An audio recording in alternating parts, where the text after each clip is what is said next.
Welcome back to our podcast. Hello, hello, hello. I am Tara. I'm Natalie. And we are making a movie. We are dead in the middle of making our very first feature film, and you have found the podcast that is talking about the entire adventure. All right, a little tiny bit of housekeeping I want to do really fast. Just want to show off our award that we got from the yay. George Lindsay Film Festival for feature screenplay, which is incredible. It's super, super cute. I'm really glad I got to have the star. I was like, it's your turn. So I couldn't remember where. It was your send it turn. to me and we'll figure it out. Yeah. Whatever. Tara and I take turns with trophies. It's like every other. And so it's just kind of a crapshoot on what you're going to get. You know? Oh, yeah. Sometimes it works out great. And then sometimes you get the piece of paper, which is fine. It's fine. Yeah. It's fine. All right. So if you are just now joining this podcast, Natalie and I have been making a feature film called Turns Out It's the Apocalypse We Think. We think that's the title. No, that is part of the title. I'm having a hard time lately with it. I don't know why. We have filmed this movie. It is in the can. We've been making this podcast all the way up to the filming portion. And then while we were filming, we just couldn't make the podcast. So now on the podcast, we are going back and talking to all of our heads of department and recounting the adventure of filming because we didn't want to just leave that off on the plot line. It was very weird to just go, okay, we're gonna go film, and we're back and we're going into post.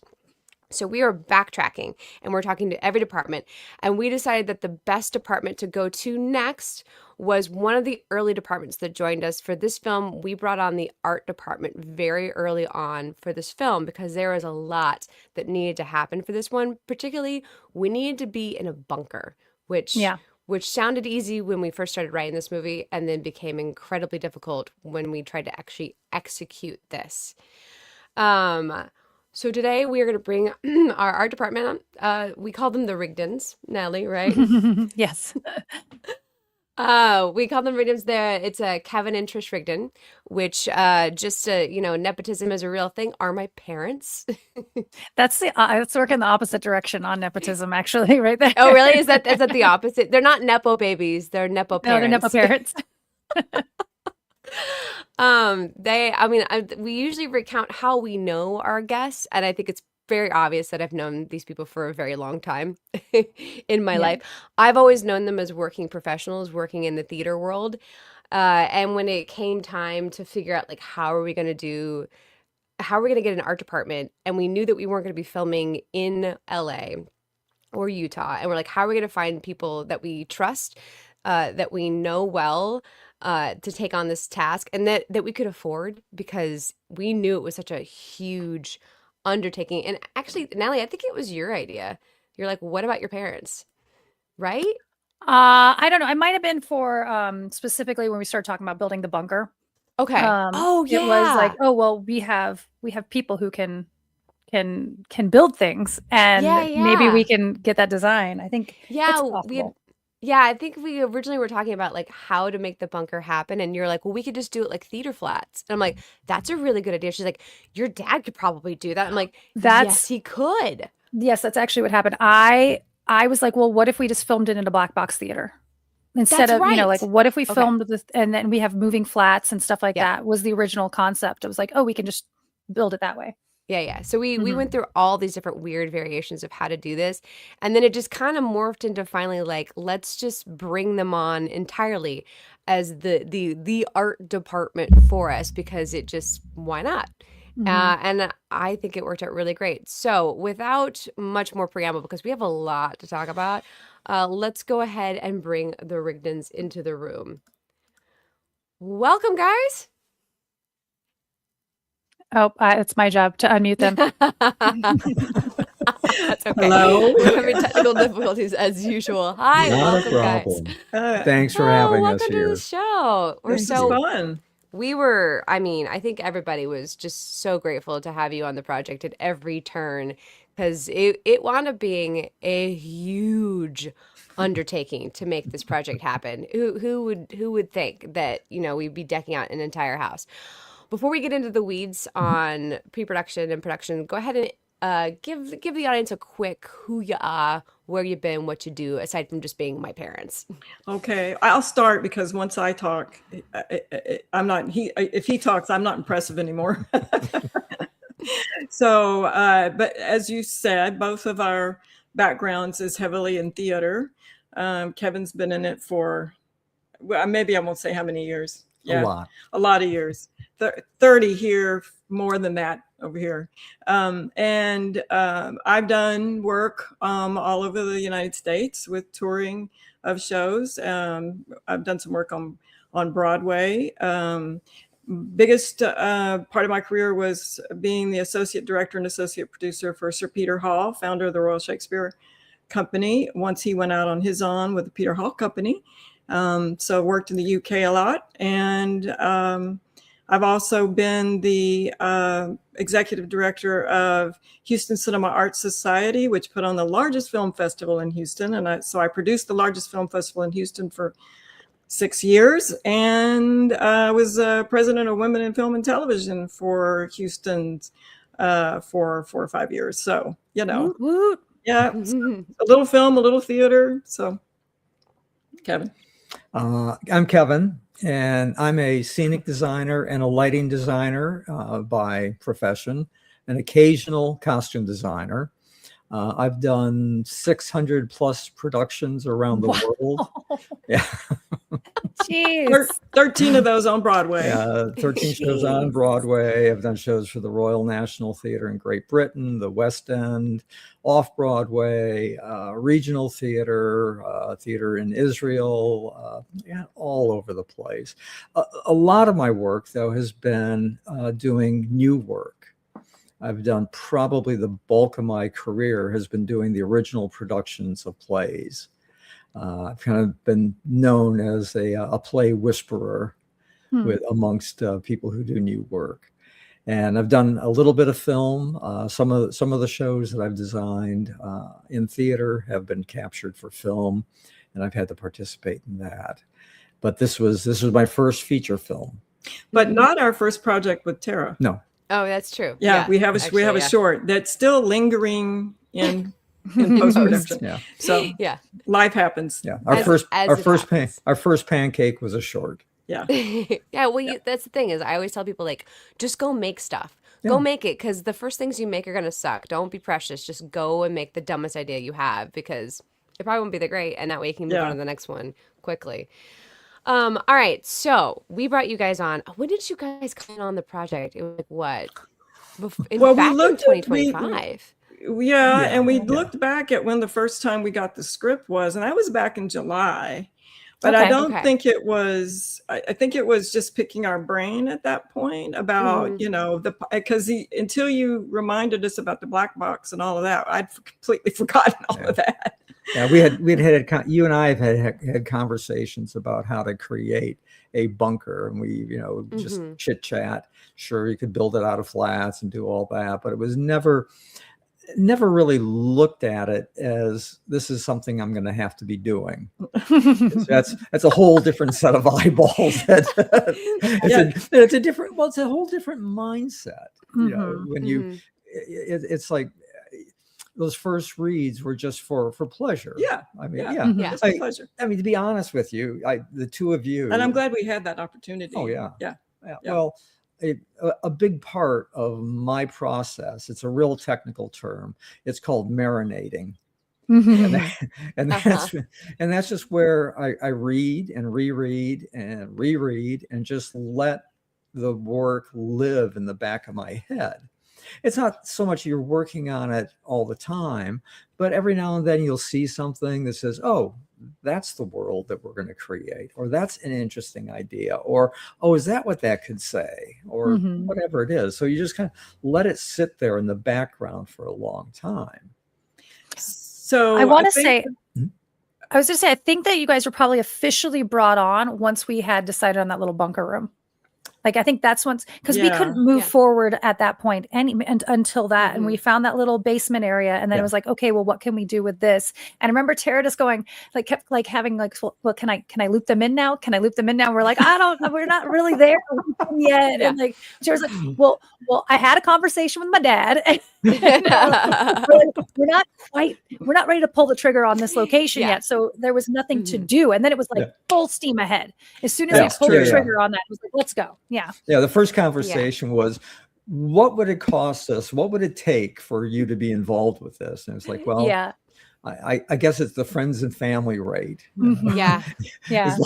As long as it doesn't cost us anything to do it. Right. But But to be honest with you, it just being asked was, I don't know, it was one of the most meaningful things that I think has ever happened in my career. Oh, I'm serious. Well, it's not all the time. Let's face it, to have your daughter ask you to be a part of something that she's creating, that's okay. You have to stop now, or I'm going to cry. So. That's a little bit, well, and also, like, anytime I haven't asked my parents, who are, you know, incredible in their own field, it's always out of like guilt, because I'm like, I don't want to make my parents work more. They work so much. They don't want to do this nonsense project with me, you know. And then also, like, you know, you don't want to come work on my little silly, you know, project that we're doing. But this was the first one that I was like, this is a thing. This is a real project. It's a real beast with real money, real people, real stuff. And I was like, I really need the help. Like, I knew that the production value on it, the bunker of it all, like, if we could just make the world look cool and real, it would sell everything else, and it would be worth, you know, everyone's time and effort and energy.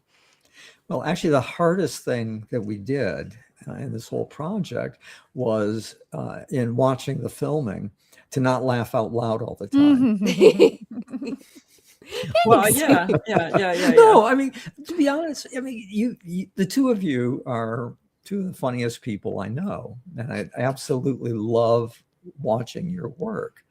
There's bits of it that comes back almost on a daily basis. I mean, the panic button.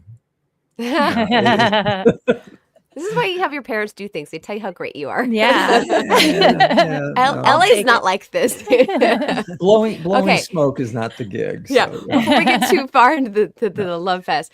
All right. So after you had signed on, like, formally, I said, we're good to go. We have a bunker. Here's kind of roughly our plan for the house. After you sign on officially the project, what was the first bits of prep that you guys did? So after we hit the panic button, so since we'd already read the script for pleasure, that part was kind of over, because that's one of the first things you do when you're planning, right? So then it got down to brass tacks for me. I go through the script with different color highlighters, highlighting every set deck, every prop that's either actually referred to or inferred from the dialogue. Go through it with all of that, and then I go back through it again and start setting up a spreadsheet that I can filter for the scene, the page, the item itself. Where is it coming from? Where has it got to go back to? Any notes I have about it, and then a whole column of questions for the director. Yeah. But being able to put that together, and I will say it had 450 lines in the spreadsheet. So it wasn't a simple little script. It was pretty complicated. No. And really you're building an was. entire world. There is something interesting about, like, that. You said the inferred props and stuff, because you go through and you highlight, and it says that, you know, so glassware, you know, it says they're drinking. Glassware is barely infer. I mean, that's pretty obvious. But then it says they were drinking tequila. So wait, what else are there? Limes? Are there like, you like building the world instead of it just being flat, and there being the one that's, you know, there's coffee. Well, were they just drinking coffee? Did she stir it? Does she have a spoon? Does she, you know, like all those little things that, like, how did this world function? There's layers and layers and layers, and it's really easy for things to get missed, very easy. They're not even missed. They just don't exist in there. And and it's implied, and your director his vision was like, well, she grabbed a sugar packet. Well, but the sugar packet's not in the From script. where? Like what? so In what container? Yes. okay, all right, let me true. find sugar. Yeah. I think, and really some of it is trying to understand the character as well, because you're drinking a cup of coffee, but is it a mug? Is it a cup? If it's a mug, is it, does she collect them? Where did it come from? Who gave it to her? Where Is it did all she the buy? same? All that. Yeah. You're making character So decisions at that point. I dig way, way down in that. Yeah. process. So I think really important at this point to note that Trish is the art director for the film. Kevin is the production designer for the film. So when we're talking about Trish making a list for all the items, all the props and stuff, that falls more into her department as the art director. Kevin, as the production designer, was establishing the overall look of the entire project, the way the rooms look and stuff, and then the art department, the art director, it's their job to execute that plan. So, but you guys, the world got really mishy-mashy and gray for you guys because there was so much overlap for you, and because you're a husband and wife team, there's a lot of like, we're doing the things together kind of stuff. So sorry, I just want to bullet point clarify that really for quick. the audience. Clarify for the audience what the jobs are. And because we were both we were not just the executors, we were the executors with the hammers and the nails and the glue and the spray guns. You were and the only execution. Normally you have a team. Art department. We mean the entire department is sitting right here with us right now. All of the art department is here. We'd start out the morning and look at each other and say, okay, who do you want to be today? Yeah. So Trish, you made a giant list of all the things, the inferred and not inferred, and then made some character choices, and then would lists of questions for the director. Kevin, what did you do at this point in the pre-production process? Well, first, something really important about all those props that are listed and talked about. We come from the theater world and really believe that whenever a playwright or whenever the writer mentions something, that's important, and that's something that it's in the writer's voice. If there are other times in plays where they're produced and there's a different kind of set that came from that first production of the show, not necessarily from the playwright. So we really believe that whatever's coming out of the writers is really important. Otherwise, you wouldn't put it there. So we focus on those things first. For me, the first real involvement for this production was looking at the stills that were shot for the locations. So the first files I looked at, there were two files. The first one I opened was of this little concrete room, this little cinder block room, which I loved. That excited me because it was a real confined space, and it just glancing at that space, there were I could come up with 4 very distinct areas in this tiny space. There was a door that led off to another space. Well, that to me immediately was bedrooms, bathrooms, and all that stuff that we don't need to see, but needs to be there. So that door is important, and it's a great tool. There was a tiny piece at the end that was, again, to me really important, because that was where the pathway up and out of the space could go. And it was also a space where I could put in another door that I could infer other areas. The support mechanism for the bunker could be beyond that door. We never see it. Yeah. But just by putting it there, and then I put a light above it to call attention to it. Not that it was really meant to be anything other than the fact that, look over here, this is something specific, something special. Let's set it aside.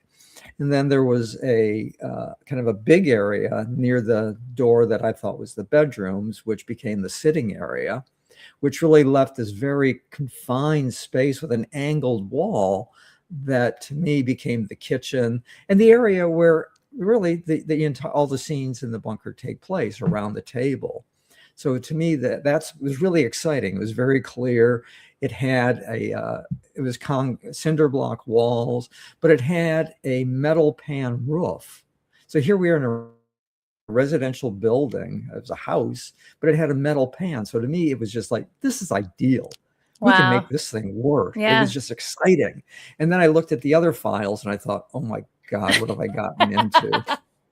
This giant house. Well, no, the first house was Allison's parents' house. Oh, Yeah. right. And all I could think of is looking at this is like, oh my God, we're going to have to go rent pods and clear out everything and bring everything in. And Yeah. it's like, Harder, this is going to be huge. And Yeah. I'm just like, I don't know how to do this. And I didn't want to say anything about it, but it was just like, oh, okay, all right.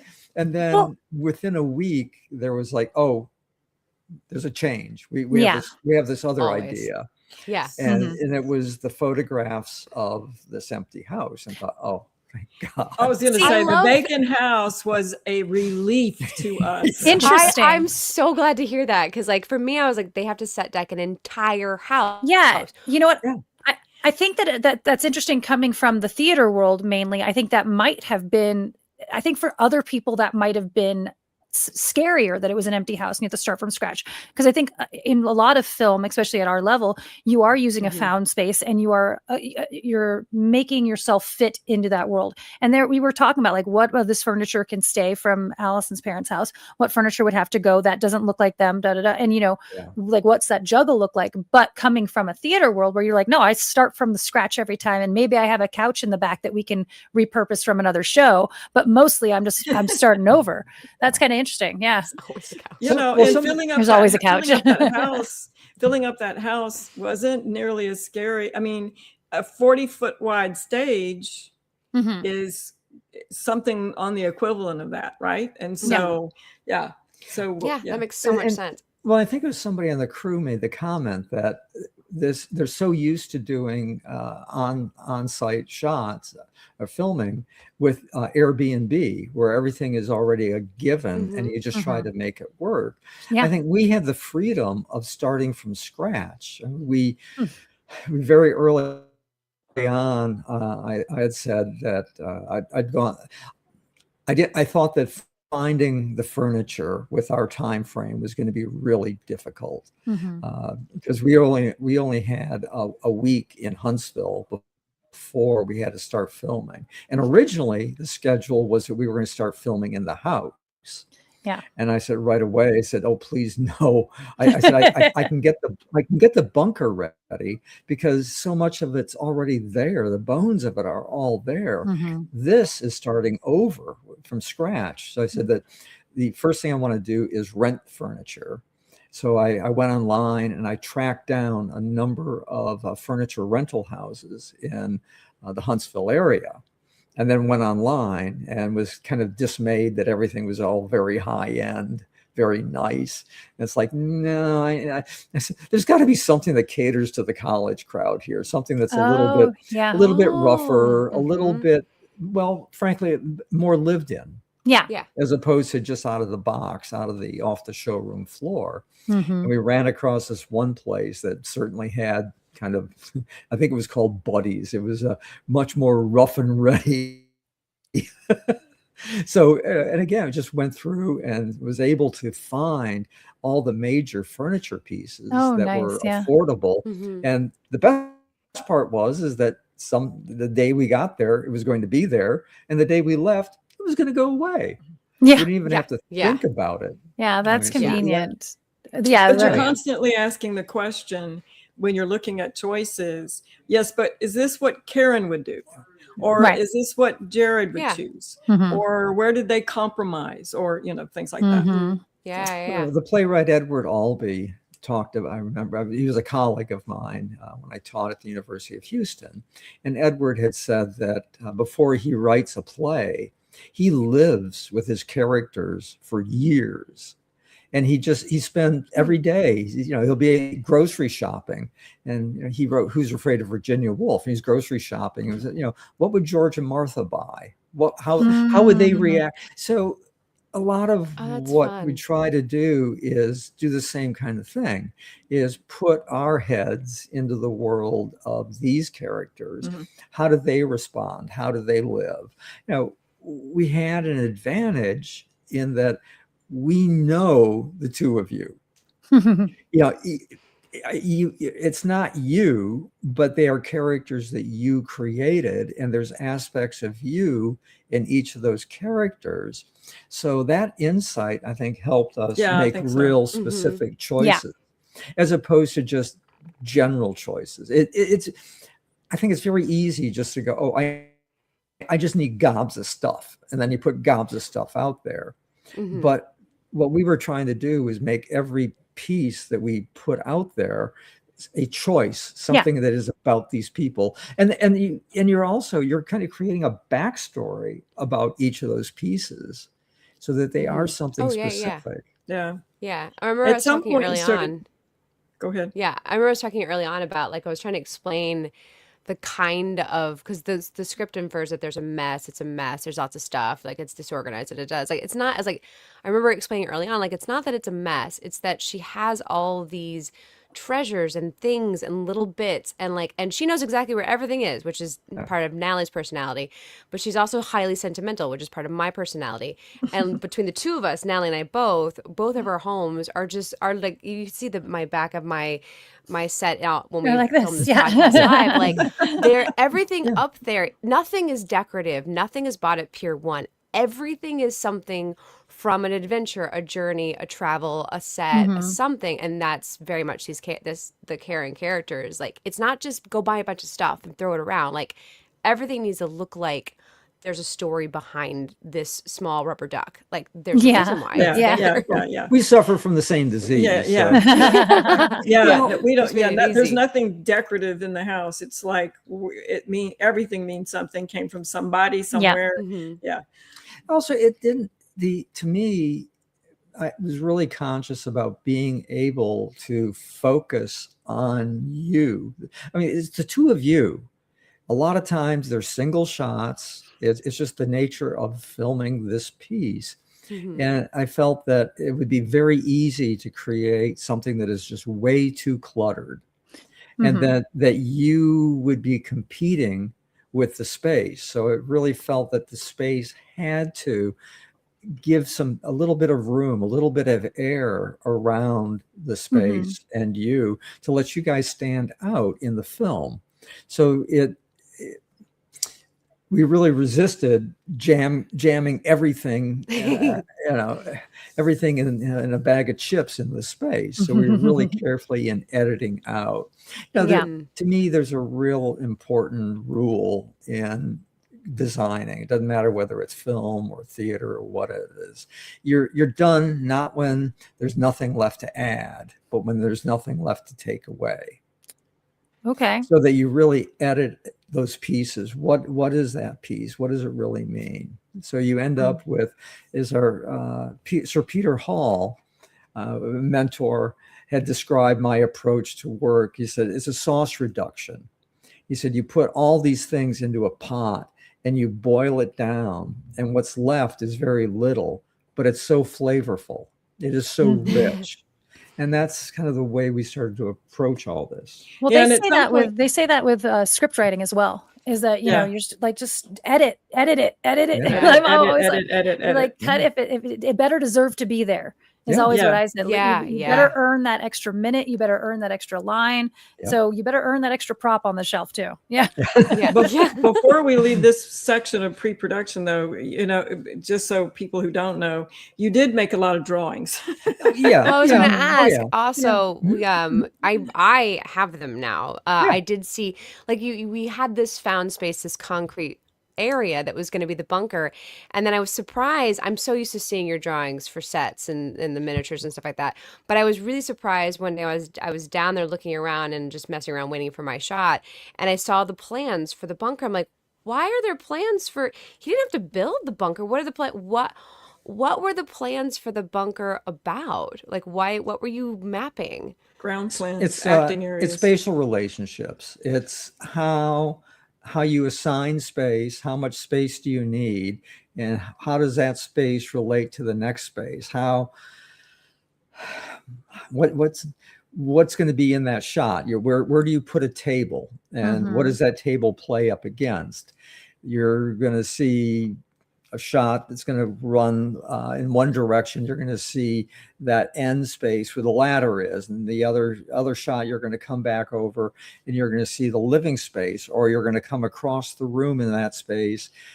Diagonally back to that space, you're going to see the kitchen counter. It's just how you manipulate that space. So again, my life is in scenic design and lighting design, and especially in lighting design for the stage. You're as a lighting designer, you're the cinematographer. It's how you frame the picture. So for me, the same thing was going on here. Even though I'm not directing it, even though I'm not the cinematographer, in my head, I have to frame it and know what is possible. What is this world going to see? How are we going to do that? And then it goes on to your other collaborators to make that happen, or come up with another idea that's even better. But for me, I have to know that all that's going to work out. You also have to have a little bit of a director brain. As a director, one of the most, and myself as a director, one of the most important parts of the set design is the actual ground plan. And where are the acting areas in that ground plan? Where can all of the emotions evolve and explode? Where, what is happening in there, and where, how do we move around? Because you've also got to make it interesting. It can't be all in one spot, right? So, which is really important with the bunker, because it is one spot. You're in one room for 20 pages almost, and you have to fit a camera in there. Yeah. I mean, not only you guys, but there's the eye that has to be in there, which requires an operator, and it takes space. Which I never thought we would be able to do, which is why I originally was like, can we build it with flats? Because I thought we would definitely need to remove a wall in order to film, in order to get the camera in places. I was like, there's no way we can fit in that space, but you guys decided we were doing it. And I was like, all right, I'll see when I get there. Well, it had, but you also had a brilliant camera crew, they were really good. Oh my gosh. Yeah. They were incredible. To me, what I was excited about it was that what was exciting was that it was a limited space. It was going to be cramped. This was going to be difficult, which completely plays up to what you're going through from the time the movie begins. So we just found a way to accentuate that, where a flyaway wall would have just made it, I don't know, a little too easy. We would have just had to act it more. Oh, no. None of that. But it did heighten the sense of confinement. It did. Oh, yeah. It really and truly did. Being confined helped it feel confined. It definitely, I think it worked. And of course, he confined it more than it already was confined by, with, all the shelves full of stuff. And, stuff. Yeah. So with the bunker and the house, there is a lot of work to do, which you can't really do too much ahead of time. You can't do the buying, you can't do the, planning. You have to do it when you get there. So talk to me about when you first landed in Alabama. You had like a literal 7 days to figure it out. What was that pre-production first week like for you guys? What was that? Well, part of it was unloading our truck, because we, and before we even left Wimberley, we created a lot of things in our studio space here. So our truck was literally, there was not 1 square inch of space left. Because we, I was creating all of our paper stuff that had to be created, but Kevin was actually building cabinets and bunker exit tunnel and all of that kind of stuff. And then, and then he had to take it apart and flat pack it into the truck so that we could then get it out when we got there. But so there's a lot of that going on. We had to unpack everything, including the generator that we had to use for the set, because we couldn't find one in Huntsville anywhere that would match the dialogue. We had a generator. We had a generator here that we use. It's our backup generator, but it's worn hard. We used it for when we built the house and when we built our studio space and other construction projects. So it's gone through a lot, and it looked like it was dead. So I thought, well, we'll sacrifice it. We'll take it with us, and we can just leave it in Huntsville, and I don't have to worry about getting rid of it here. But the week before we left, we got hit by a winter storm that we had a little bit of advance. We had a couple days advance warning, but we ended up with several inches of ice here. And looking at the prospect of losing power, I tore the generator apart and rebuilt it and got it working. So now we're not only if we're going to take this thing to Huntsville, I got to bring it back because now it works. Yeah. But he also in the process altered it slightly visually so that it matched the script. Right. Yeah. Yeah. Well, when we rewrote to match it. But I think that's the thing, like, when it comes to, like, yes, we have all these things. Like, Natalie had a plethora of, like, prepper stuff that we needed and whatnot. You guys could build all these things in your shop. But then it becomes well, great, we have it.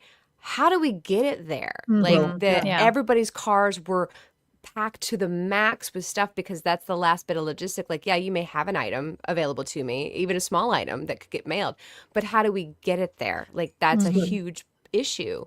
So we were able to do a certain amount of pre-planning. The Mike and Allison had sent me some dimensions of the bunker space, and the bunker it's made out of cinder blocks, and so cinder blocks are a uniform size. So I knew exactly how big the space was because of that. Yeah. Oh wow, that's crazy. I mean, it's got mortar, it's got brick. That's nuts. So that was kind of easy. The house was a lot more difficult. I just I did a rough plan just to make sure that we could actually fit stuff in and do everything that the film needed. And then I got some more accurate dimensions along the way. But I also had the plan. One of the things that happens in the film is you board up the windows. And there are a lot of windows in this house. There's a lot of windows. So many windows. So there are 8 in the living room and dining room. There's another 2 in the hallway behind the kitchen. There's huge kitchen sliding doors, plus a kitchen window and there's a lot of stuff there. And it all costs money to do. And more importantly, actually, than money was the time it took to do it, because not only do you have to buy the material, you got to get the material on site, you have to build everything, you got to paint everything.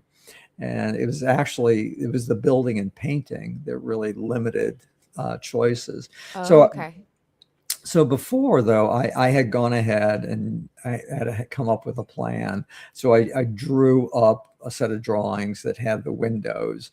And, I ran numbers at how much it was going to cost. And then you have to do a guesstimate for time. And I just realized that there was no way we didn't have the money to build all the window coverings, but also didn't have the time to do all the window coverings. So how can I leapfrog and move all that around? And then also, what does that look like? And again, I remember Tara talking about building shelves and the challenges of making those shelves level. Oh, yeah. So it's impossible. Yeah.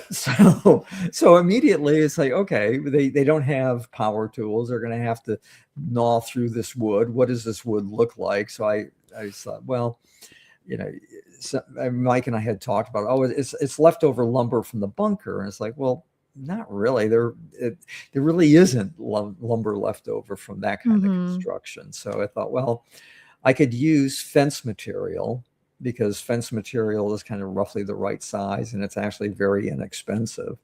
And we could conceivably, show a bit of fence, as though the girls tore the fence apart in the backyard and made all the or somebody's backyard. or somebody's backyard and made the coverings out of that. So every now and then the idea of seeing a dog-eared piece of lumber was good. And also the fact that it had to be cut by hand in the middle of the night in a hurry.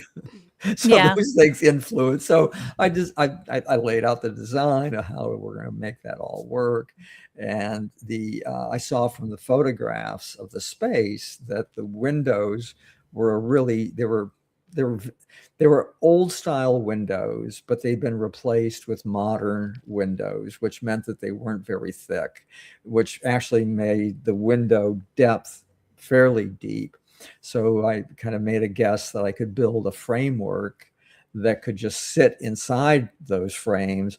The boards extend out over it, and that's how they kind of hold in place. And we'll just, Of course, then you get there. Keep in mind, we have to keep in mind the fact that, like, although, like, hey, let's just board up the windows sounds easy, you have to board up the windows in a way that doesn't destroy the location, or else we owe them money to the location for marring up their walls. So it was a serious problem. Also, there are scenes without the boards, so you have to. You can't. Otherwise, if you're going to be boarding up those windows and they're going to stay, now you're stuck. So you have to do it in that order, and doing it this way meant we were able to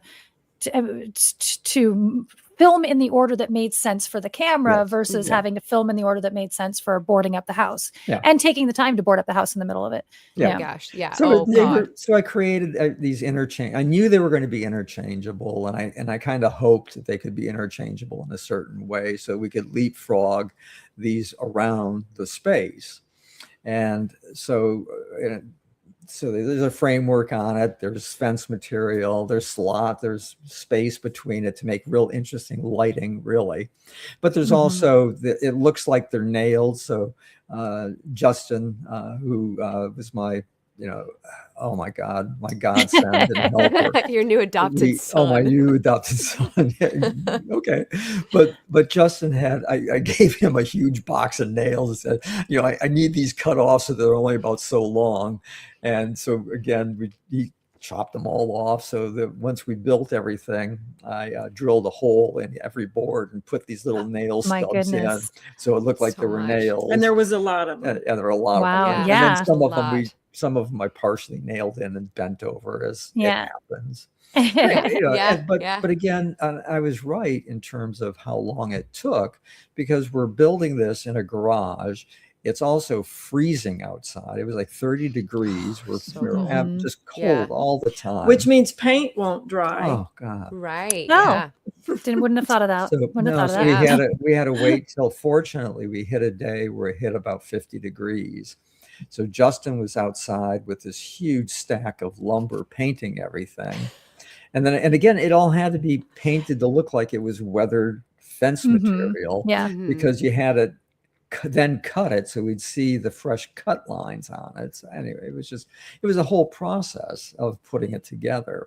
Yeah. But again, it was just, once we started, the actual painting probably took the longest. And then I think we knocked out all 8 frames plus the doors plus the kitchen window probably in about an afternoon and a half. So that actually went really fast. So those first 2 days, first he has to run around gathering all the lumber and all of that, right? And he's still making multiple trips to Home Depot, Lowe's, all of that, while Justin is hammering and nailing and painting and all that kind of stuff. And then the rest of us, thanks to the producers, fanned out across the city and went and begged, borrowed. We never stole, and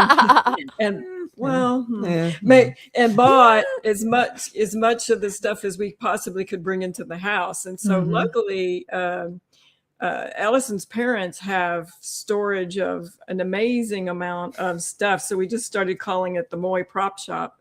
And we pulled a lot of stuff out of there, and they were so kind to let us use just some of the stuff that they actually use on a daily basis. Oh my gosh, they were. They're like, here's a chair I always sit in, but you guys can use it for 2 weeks. Her dad gave us an office chair, and later I find out he's been sitting on a folding chair. We took art off the wall so we could use the frames. We all of that kind of stuff. And so as we found out, the thrift stores, Target, Walmart, all of that good stuff, that meant that a ton of stuff was coming into the house all at one time. So I had to develop a system of colored dots to put on everything. So this color was Natalie's stuff. This color was Tara's stuff. This color was our stuff. This stuff came from Moy Prop Shop. This stuff came from the store, so it actually belongs to the production, all that kind of stuff. We had to wrap out, and we had to keep that in mind. How are we going to get this wrapped out? But so for the longest time, the set didn't look like much of anything because everything was kind of everywhere. The organization system of that was next level, and you had to do that, and it took a long time so that you could then actually be able to unfold everything. Oh yeah. Otherwise that wrap out process would have been a nightmare if you do not stay organized in the pre-production part. Like organization is such a huge part of pre-production. We actually built some pieces here in our studios that we brought with us. So like in the bunker, I wanted the kitchen counter. It's like, well, we just go to Home Depot and buy them, but they're expensive. So and they don't fit. So I thought, well, okay, I don't have the space to bring a cabinet, but I could make a fake cabinet front and just IKEA it. So it's all pieces. So I actually built the whole thing, built it in pieces, painted it, and then flat packed it. We built a couple other pieces that just knew that it was going to be difficult to get things and not have tools that the shop would have. Trish did the notebook.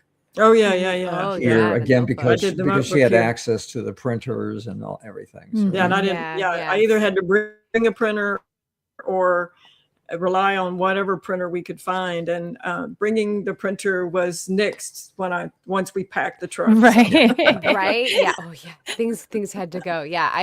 I will in our Instagram stories in the next couple of days start posting some of this stuff. Some of these things like the notebook might be on the NDA list for right now. I gotta talk to the overall production team about that.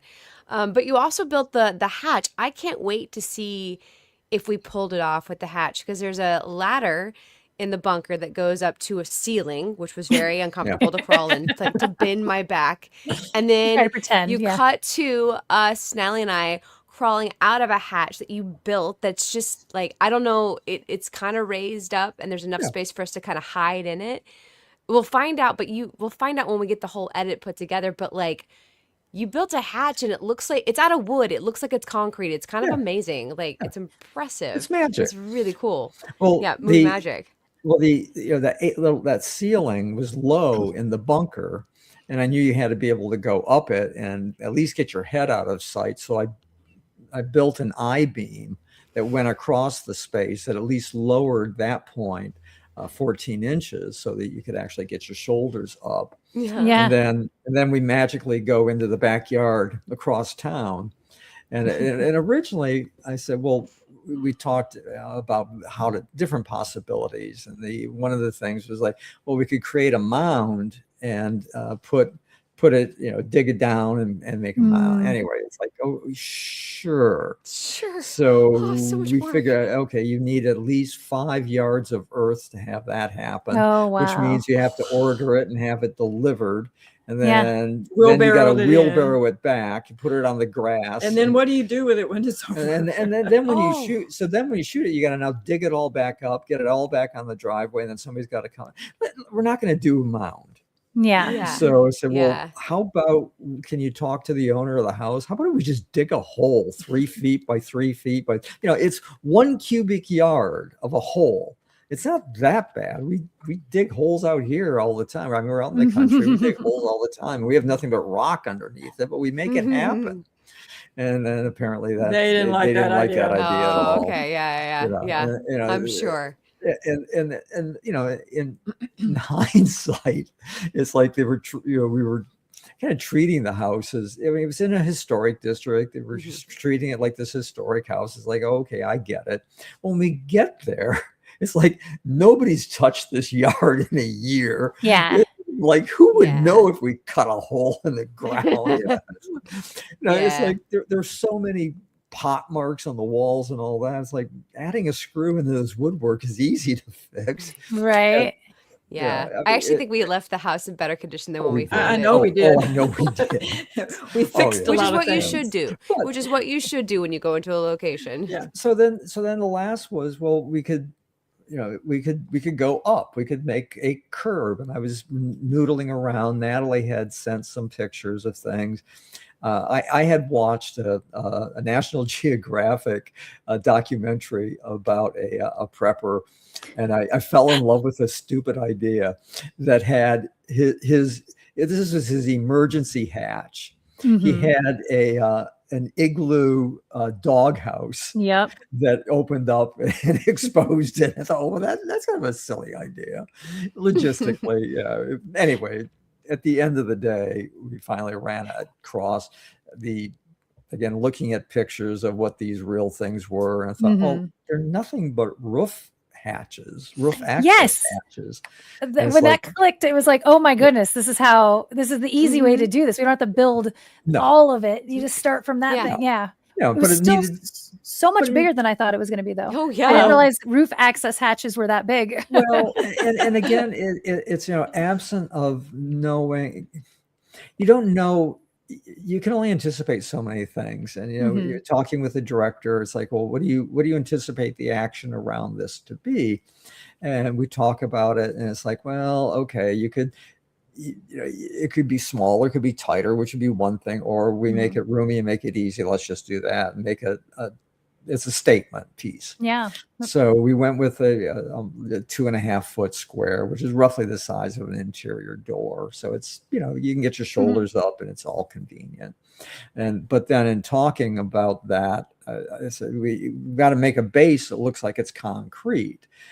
So I knew I could do that with some low grade plywood to make it look like a concrete form. You've seen things that are cast in concrete and you still see the imprint of the plywood. So we start with that, and then we can add some texture to it and paint it. So we built it. I cut all the pieces here in the studio, and then brought it. So we just had to staple it together and then paint it. And anyway, but one of the things with talking with the director was like, okay, again, painting takes more time than anything. Are we going to see all of it? No, we'll never see the back. I said, great. So that's a quarter of it that doesn't have to get painted. So we build it, put it up in there, and we come to the first day of shooting. It's like, okay, we're going to put a camera on the back side. It's like, So it's like literally while lighting is getting set up and cameras getting set up, I'm out there fast and furiously painting it.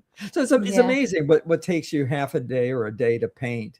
In an emergency. An emergency, you get it done in 5 minutes. And like, Natalie, they're having you stand in it, and I'm trying to paint around you. You're painting around me. You're like, it's wet paint. I'm like, why is it wet paint? Please don't lean against this. It's like, why? Because all of a sudden things change. I was glad too. Yeah. I was like, luckily I was also the costumer, so I was like, it's my pants. If I get them messed up, then I would have yelled at myself. Well, speaking of like on the day stories and stuff, like it seems like a ton of the work for your department is the preparatory process. And then when we get to the set, it's about maintaining the overall look and space. And usually, just for the education of the audience, like that is a separate person. Like usually the production designer and art director prep it all up, get it all going, and they go off and do other things while the other art department people are maintaining the overall look of this. So, but it fell on you because this is what we're doing. Let's talk about like kind of like what the filming process was like, maintaining that world, changing, keeping up with the fact that we wrote an insane script that has a lot of stupid details that we now realize was very mean that we didn't find some kind of chart for you. Well, it's the way time moves back and forth. So you had to really keep track of where the prop was. Was it in the bunker? Was it before the bunker? Was there a generator now? Yeah. There were a lot of timelines that we had to keep in our heads. But again, it's preparation. To get it right in the end, you have to get it right in the beginning. If you maintain Trish created this incredible prop list about what things are, and it helped us a lot in preparation for getting the place put together. And it also helped me because we got our sides the night before. So the night before, I'm getting ready for the next day by filtering that spreadsheet for exactly the parts we're going to be screened, and then making sure I've got at hand, because there was never a time, I don't think there was ever a time during filming where something was needed. I didn't already have it in my hand or already have it have it in place. So there was that. But one of the interesting aspects of filming was in what I call team window. Because one of the things that happened, there were 8 windows all the way across the front of the house. And sometimes we're in the dining room, and sometimes we're in the living room, and sometimes we can see all the way across the front of the house. Well, interestingly, because the house was over 100 years old, none of those windows were exactly the same size. So it mattered which boarded up plug went into which window. It also mattered because we could not find even 4 sets of matching drapes for those windows. Enough of any 4 things locally. Yeah. So we wound up having to come up with a completely different idea and go with 2 different colors, if you will. It's a dark color and a light color in the same color family. And Team Window had to move the windows, the boarded up windows and the curtains from one side of the house, which was the dining room, to the other side of the house. And we had to do it fast. And many times. Yes. Originally, Allison, the producer, has said, well, we'll have PAs that do that. And I said, well, remember, our background is theater. And one of the things that we have to do as director and scenic designers is we have to choreograph set changes that happen really fast. Yeah. So it might be better if we did it. Yeah, we tried to get time lapses of it. I don't know that we ever really got a good time lapse of it. I know we have like partial ones of the window changing, and it was, I would say, like the first day, a little clunky. That's how. I mean, that would be that's your dress rehearsal. Any first day. Yeah. But then once it was down, it was like there was, I think, at times there were 4 of you. There was mostly 3 of you at a time, but someone was in charge of chairs, moving the chairs so Trish could stand up on the ladder or whatever it was that we were using to hang the stuff up. Justin and Kevin are in there unscrewing everything, moving panels. And it was down to 4 window changes in less than 3 minutes, which is incredible. Yeah. But Allison actually timed it, and we were able to do it in 90 seconds. What? All 4? Yeah. 90 seconds? Wow. That's impressive. We actually did it 90 seconds the very first time. It might have been a little clunky, but we actually did it in 90 seconds the very first time too. Wow. And I predicted that just because of the experience we'd had in getting, Yeah. So. But that's when safety was out the window. We had to slow down a little bit after that. Well, when we were doing pre-production, we had photographs of the house. There were 2 different sets of photographs. One was the house. It turns out it was when the house was for sale at one point. And it showed these rooms as very nice, all decked out with curtain rods and curtains. And then there's a few photographs of the house with gray paint, and it was kind of dreary and missing curtains. And I thought, oh, well, that must have been before they renovated, before they sold the house. No. Yeah. No, when they after they sold the house, they turned it into a rental, and they painted every room a different shade of gray, which we only learned trying to match, fixed walls. That's hilarious. I had cut a sample and matched had a paint match for the living room, and looking at the kitchen, it's like, oh, it's the same gray. And I went through and touched up all the walls in the living. Anyway, I discovered it's like, I came back through later, and it's like, oh my God, how did I miss all those spots? And went back in and painted it again and realized, it's a different gray. I think we wound up with 6 quarts of different grays. Yeah. Every room was a different gray. But we did them so right. We left them in such good shape. But the whole thing with the curtains, at one point we knew that there were these curtains, and because they had a very nice ornate curtain rods and all that. But when we got there were only enough for half the room, because the living room and dining room were one great room. So we had to scrounge throughout the house, and I was able to find enough brackets to put on all the windows. We did. We scrounged everywhere. But we couldn't find ever 8 curtain rods. We had to move them back and forth. Plus, some of these windows were wider than others, so we had to put wood supports in. I mean, it's just you're problem solving. You're confronting it and trying to figure out how to deal with it on the go. Yeah. And try not to hold everybody up. For the team window who might be listening, shout out to Clay and to Justin. They made our lives so much easier. Oh my gosh. Yeah. And shout out to Justin, period, because without Justin, please. Like your department had so much work to do. Like we just couldn't have done it without Justin. Justin was a godsend. MVP. There's so much more to this department to talk about. Like there's a whole wrap out, there's a whole thing, but we are just plumb out of time, unfortunately. So maybe there's a world like as we get into post-production a little more, we hit a stall, we might be able to bring back the art department and talk more about the art department stuff. If that's something the audience is interested in, we're all ears. Email at us, comment on our stuff. Tell us online. We'd love the feedback. But we're gonna have to leave it here now. Guys, thank you so much for being. I mean, I know you're my parents, so it's easy. But thank you so much you had one of the hardest jobs to do on this film, and you did such an incredible job. And this movie is gonna look so cool because of all the hard work you put into it. The production value went through the roof having you on board. So thank you. Yeah, I can't wait for people to see it.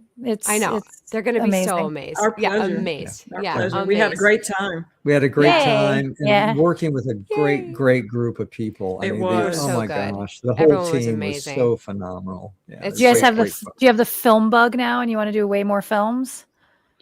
Or did it kill you and you never want to do it again? No. It's just we're in the world of we do things with friends and family, people we like. We have a lot of friends in the entertainment business, so there's that. But it's we want to spend time with people we like, people we can have a joyful day with, and we did. Every day was a joyful day. We had a great time with it. Yay. Good. All right. Well, thank you guys. I can't wait to see it. Me too. Right. All right. Well, that's a wrap on the Rigdons, guys. Thank you so much. Thank you. Thank you. Oh my goodness. Yeah, there's that. I knew this episode would be long because there's just so much to cover. And there's still so much more. There's still more. There's more stories, more things, more tricks, more stuff. Yeah. People are saying they should start a YouTube channel and talk about their tricks of the trade. Like that's not a bad idea. That's a good way to spend retirement. I think one of the biggest takeaways from this is like intentionality when making decisions about the location and the props and the set pieces and all of that. Like we were talking about how confusing and complicated filming this was because there's pre-bunker, post-bunker, going back in the just things like that. But if every choice you made was intentional to begin with, it makes that so much easier. If you're not just throwing stuff on a counter, then everything's there for a reason. And it'll make it easier to navigate as it goes on. Yeah, absolutely, for sure. Okay, before we close this down, we're gonna do our vocabulary section of the day. We call this the Abby Singer. It's the second to last shot of the day. Natalie, what you got for us today?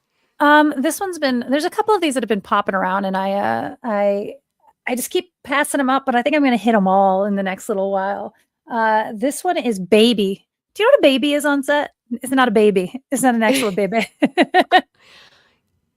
Okay, I've heard it said, and now that you're directly asking me, I have no idea. See, I don't think I've ever heard it said, but it's not my department, so a baby is a 750 watt light. So it's just a smaller. I mean, they're big lights compared to everything, compared to lights in our house. The lamp that's over here, but a 750 watt light is called a baby. Why? I don't know. It's small compared to the big cans that used to be used, because now all the lights are big. Okay. A baby's not that small anymore.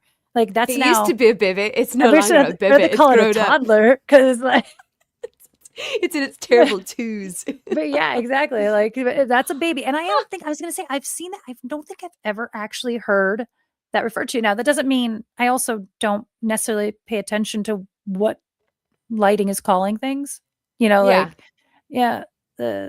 heard it said in passing, and now that you say lighting, I'm like, oh yeah, that's who I've heard say it, but I never knew what it meant. I just knew it was something with that department. Good to But know. now I know if someone's asking for a baby, they are not talking to me.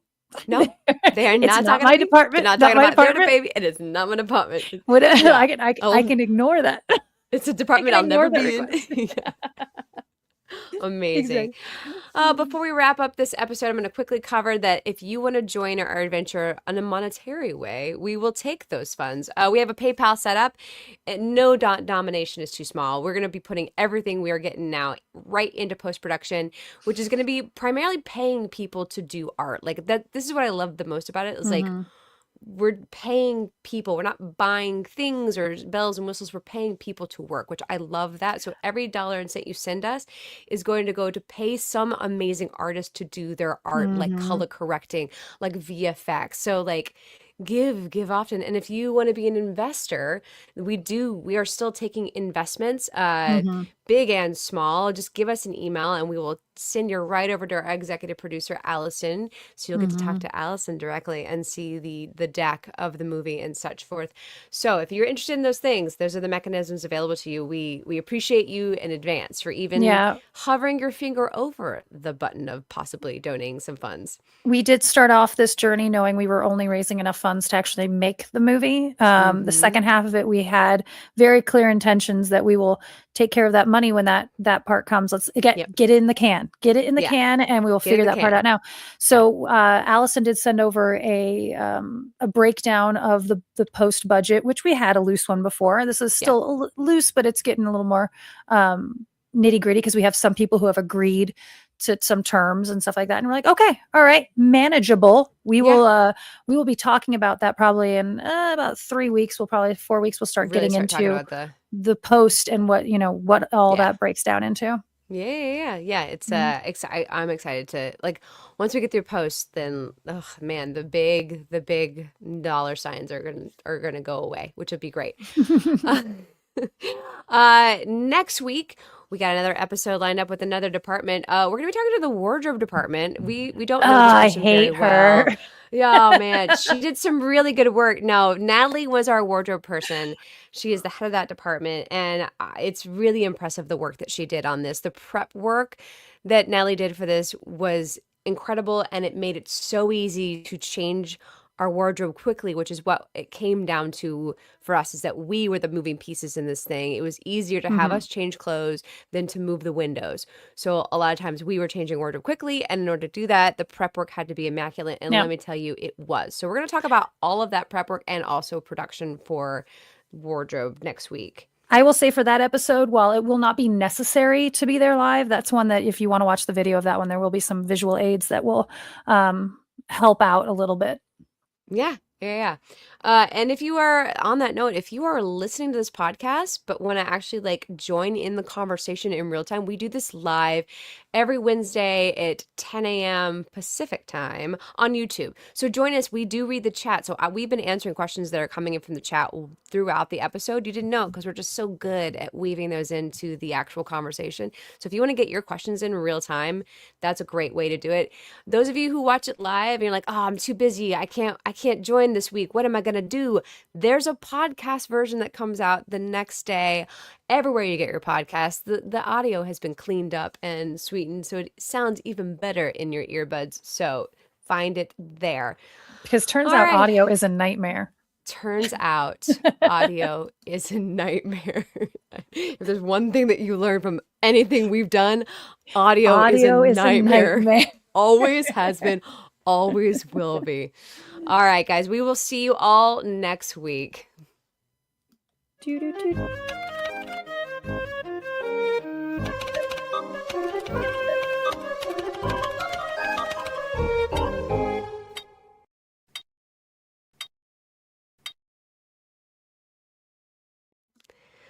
Welcome to the credit cookie. You stayed through those long credits, and now you get the reward of seeing the secret scene that happens afterwards. Speaking of credits, credit cookie. Yes. Did you see Sinners? Not yet. Okay, well, we watched Sinners. There are. Oh, good to know. And yeah, I had no idea. And Justin and I don't watch credits. Like we watch things at home. So we watched it at home. We rented it. Like we don't go to the movies either. I know that's blasphemy in our whatever. industry. No, whatever. But we got a big TV in a small room, whatever. so we're No, close you're to still, it. It's like you're still watching yeah. it. You rented it. You're still helping. Like whatever. Anyway, we watched it before the Academy Awards, and then I saw something online that was talking about some reveal, and I was like, what? I didn't get that. And so I started digging, and there's kind of two credit cookies. And I was like, I went barging upstairs. I'm like on my phone, like some like videos. I'm like, Justin, there is 2 credit cookies that we missed in Sinners. And I'm like, all right, so we had to go. That's fun. We had to go back and resume. You can resume on whatever you're. Resume from where you left off, and we did. And I was like, oh, nice. Okay, yeah, I totally missed that. This is the part of the show where we talk directly to the audience. I'm prefacing that just to say this to Akawa. I believe I don't recognize your icon, and I definitely can't read what you're writing because I think that's check. If you can translate, I would love to know what you're saying. Genuinely, We do not have a translate button, but here. I don't have a translate button. I'm not able to leave the screen to go translate it for myself. I'm gonna need a little help in that department. So if you've got questions or something, I'd love to know what all this is. What's happening here? I hope it's film related. But yeah, translate and comment again. I found out there's a credit cookie, I think, in Project Hail Mary. I'm not sure because every time Project Hail Mary pops up on my TikTok or whatever, because I'm middle way through the book, I'm obsessed. I'm obsessed with this book. I'm obsessed with this book. Oh my God, I already want the Lego set because the Lego set does some really cool things that are related to the ship in the book. I'm full in. This is like my new Alien. I'm so into it. But I found out there's a credit cookie there. Their campaign for that film is one of the more confusing campaigns. I feel like halfway through, what was originally pitched about this movie? It was like one of those like we're not showing the alien type of thing. Like the original ads for this movie were nothing like what the movie looks like, and then it was like it was one of those where I guess they decided like halfway through I feel like they changed ad agencies or like someone went. Guys, this isn't working. We have to lean into the alien, you know, or what? And like, it was like, and now I'm just confused because now we got Ryan Gosling running around on fake Jeopardy, and then running around he's recreating La La Land things. Like it more feels like it doesn't feel like it has anything to do with the movie. I have no idea. I've avoided all of it. Yeah. Meanwhile, Ryan Gosling is all over my feed, and I'm not mad at it. Yeah. Oh, I'm not mad at that at all. Yeah. He's beautiful, but also I just think he's so charming and funny. Like like so far, like there's always like the build up and the tear down thing that they do to celebrities, which I hate so much. I'm so bored with that kind of stuff. But right now they're definitely in this build up of Ryan Gosling's part, and I'm like, I'm not mad at this. Probably since like after La La Land, because I was like very resistant because everyone loved Ryan Gosling, and I'm not going to jump on your bandwagon of hot boy just because everyone else thinks he's hot. But he did something before Barbie that I was like, you're so charming. I just appreciate you as a person, and I like you. I want you to do well. So I'm not mad that he's like, I like him. I keep butchering this title's name, and I don't remember. Was it the other guys? Was it the good guys? There was one of those good guys? Was that what it was called? Okay, what is that? What it made me? No, it made it's Fall Guy. That's what got me. He's Fall Guy, Fall for sure. Guy. And he's so good in it. And I just I like you. I just like you. You won me over, sir. The combination of those three with Barbie. Yeah. Actually, I've never seen The Notebook, and I never will. Not that it's not a good movie. I just know that it's not my kind of movie, and I don't want to watch something that's just intended to make me cry. Those are not the kind of movies I enjoy. So I just don't. And then I don't like La La Land. Justin's going to leave me now. I've never watched it all the way through. I will say that. Okay. One, it was a hype thing. And then it was it got too hyped. And then I just couldn't get into it. It doesn't mean I won't someday watch it and go, oh my God, I was so wrong, blah, blah, blah. But so far that is not a movie that is on my, it's just not. Anyway, but so like the things that people, it was those three in the row, whatever that, the good guy one.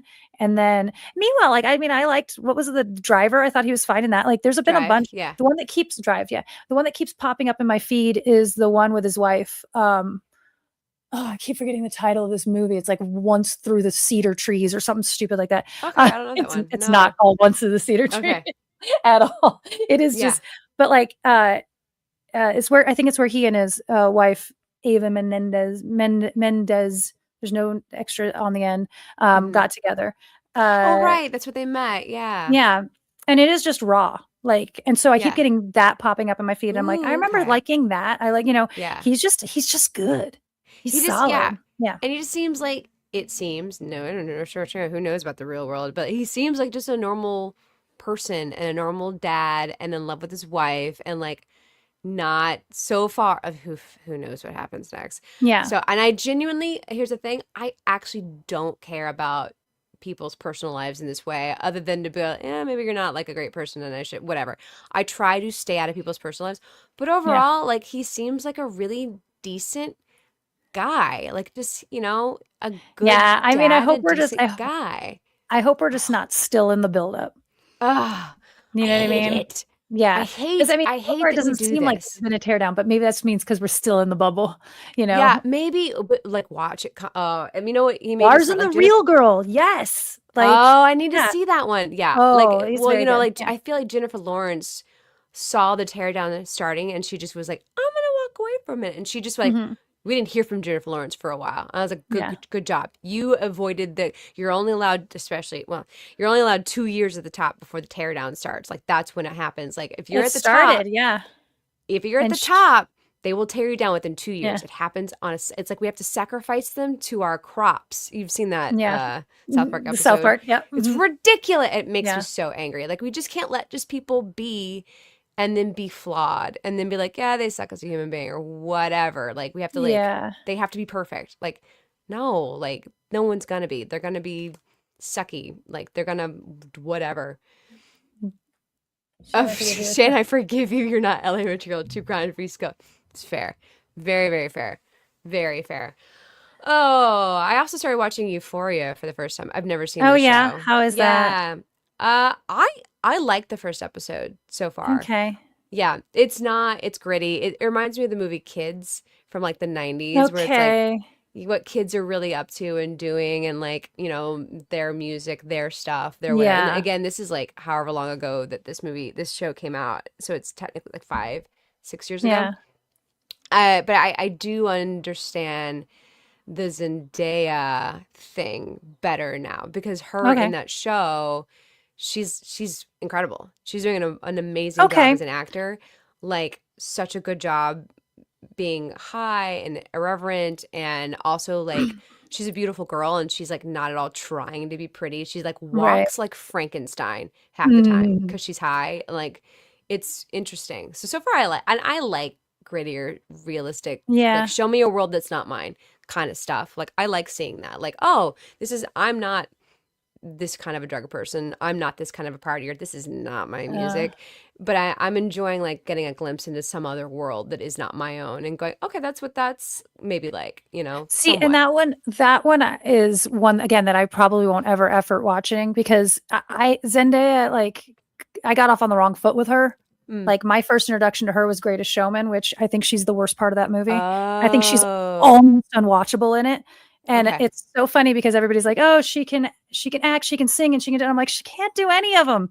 Like no, she's killing me. And I love her. I know in she's in it, but I don't remember it. I think love she's her in great in Spider-Man. She's got, but other than that, I'm like, meh. I think she's beautiful. I won't take that away from her. The thing I appreciate about her most is her freaking red carpet stuff. Like the way she dresses herself for the movie, and the stuff she chooses to wear. And she's a beautiful frame. Like she knows she can get away with so much. She's got that Cher frame, and like she even wore Cher's dress. Like I'm kill it, girl. Like go out there and flaunt your look and your style and embrace what you are. And picking clothes that are incredible. That was like, okay, I'm interested. What you got going on? I like your wardrobe. Yeah. I like your clothing choices. So, and then I saw her in Dune, I saw her in Greatest Showman, and I just didn't remember her. Like she was not memorable for me. Yeah. And then I haven't seen it as many times as you have. And then I saw Dune. I was like, I like her in Dune. She's pretty good in that. See, Dune was just so terrible to me that nothing stood out in that. Like I thought Dune was just a waste of everyone's time. It. I know. I don't get it. I was like, nothing happened ever, and it's over. Like and then it's over. Yeah. It's like a very dull Star Wars. Take all the labors, just have the council fights over and over again. Yeah. And that's what Dune is. It's just the council discussions. It was that was one that was like not just hyped now, but been hyped forever. Like, as Dune is this amazing sci-fi, story, even though like the original Dune movie was not, it was always agrees that it wasn't, I never saw that either, but it was always agreed that it wasn't like great. Like it was, and so I just like, I walked in there and I watched it and I was like, what? It's over? Like we didn't, nothing. I got that it was not a standalone, but I also didn't. Did we progress the story? I don't care about any of these people. Like I don't, none of, was there a hero? Is there an anti-hero? Is there like, I don't know what's happening. Like the costuming was phenomenal. Oh, like I will. Yeah, that's it. That's all I could go. Yeah, I loved it. I watched the OG Dune when I was really young, and then it's like Highlander. I know it's not that great, but I still and Waterworld. I understand these are not good movies, but I'm sorry, I like them, and so I like. So what? I don't know what it is about the current one. Like I like it. Like I enjoy it. I'll sit there and watch all 10 hours of it. A lot of people liked it. It's probably just like we like sitting in that world and we don't need anything to happen. We just like the vibe. We're like, the vibe's good here. I'll sit here for a while in this vibe. I'm down with that. It was immersive. Immersive. I stared at the wall in my boredom. Oh no, it's ridiculous. Ridiculous. Whatever. We have any fun updates for the crowd before we go today? I feel like you and I are still in recovery mode. Like you got sick. I've been working a ton. Like you and I are both just trying to like get our stuff together. I've already kind of started talking to a couple people about maybe producing some projects outside of our world, like some other features that's kind of happening. I still haven't unpacked. Oh, well, we kind of talked about this last week, but like we are officially going to be going to the Julian Dubuque International Film Festival, doing Q&As again. So you guys will have that adventure to look forward to. Also, there is a world where we do and do not do an episode that week. We'll keep you posted. Let you guys know. We did just kind of screw that up with our scheduling. I received it last night. I was like working on the schedule last night and I was like, oops. So we'll go back to the drawing board and decide what we want to do about it. It's fine. I think there's room for all things. We'll keep you guys posted. But if nothing else, that week you're gonna have a ton of Instagram stories and nonsense coming out from us that are that world. So general nonsense. General film festival nonsensory. Our favorite. May I put you on hold? Is at that festival, so we will be there representing the film as well. Yeah. To be clear, the other reason why we're there. Yeah, but yes. Okay, we both got to get on with the work day. So thank you guys for joining us. Thanks for sticking around to the Credit Cookies. Love you guys so much. And we'll see you guys next week for a wardrobe episode. I'm excited. I can't wait to show people what you did. It's really interview really cool. myself. I know. You're gonna change cameras, like figure out how to be in separate boxes. I got one over here. I got one. Oh my god! Yeah, you turned the. No, I'm not doing that. No, don't do that. Don't do that. But that's hilarious. All right, bye guys. See y'all next week. Bye.